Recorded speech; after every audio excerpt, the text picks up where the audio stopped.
ಎಲ್ರಿಗೂ ನಮಸ್ಕಾರ. ದಯವಿಟ್ಟು ಈ ವಿಡಿಯೋನ ಪೂರ್ತಿ ನೋಡಿ. ಈ ಫೋಟೋದಲ್ಲಿ ಕಾಣ್ತಾ ಇರುವಂತ ಪುಟ್ಟ ಮಗು ನಮ್ಮ ಚಿಕ್ಕೋಡಿಯ ಯೋಧರಾದಂತಹ ಪ್ರಕಾಶ್ ಸಾವಂತ್ ಇವರ ಮಗ ಸಮರ್ಥ ಅಂತ.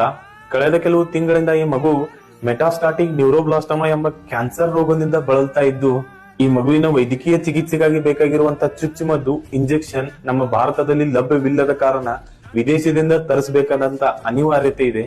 ಇದಕ್ಕೆ ಸುಮಾರು 70 ಲಕ್ಷಕ್ಕಿಂತ ಅಧಿಕ ಹಣದ ಅವಶ್ಯಕತೆ ಇದ್ದು, ಒಂದು ಮಧ್ಯಮ ವರ್ಗದ ಕುಟುಂಬಕ್ಕೆ ಇಷ್ಟು ದೊಡ್ಡ ಮೊತ್ತದ ಅಮೌಂಟ್ ಅನ್ನು ಹೊಂದಿಸೋದು ಬಹಳಷ್ಟು ಕಷ್ಟ ಆಗ್ತಾ ಇದೆ. ಸೊ ಎಲ್ಲರಲ್ಲಿ ಒಂದು ರಿಕ್ವೆಸ್ಟ್ ಏನಂದ್ರೆ, ನಿಮ್ ಕೈಲಾದಷ್ಟು ಸಹಾಯ ಮಾಡಿ. ಎಲ್ಲ ಡೀಟೇಲ್ಸ್ ಗಳನ್ನ ಡಿಸ್ಕ್ರಿಪ್ಷನ್ ಹಾಗೂ ವಿಡಿಯೋ ಕೊನೆಯಲ್ಲಿ ಹಾಕಿರ್ತೀನಿ. ನಗು ಕಳ್ಕೊಂಡಿರುವಂತ ಮಗು ಮುಖದಲ್ಲಿ ಮತ್ತೆ ನಗುವನ್ನ ತರೋ ಪ್ರಯತ್ನ ನಾವೆಲ್ಲರೂ ಕೂಡಿ ಮಾಡೋಣ.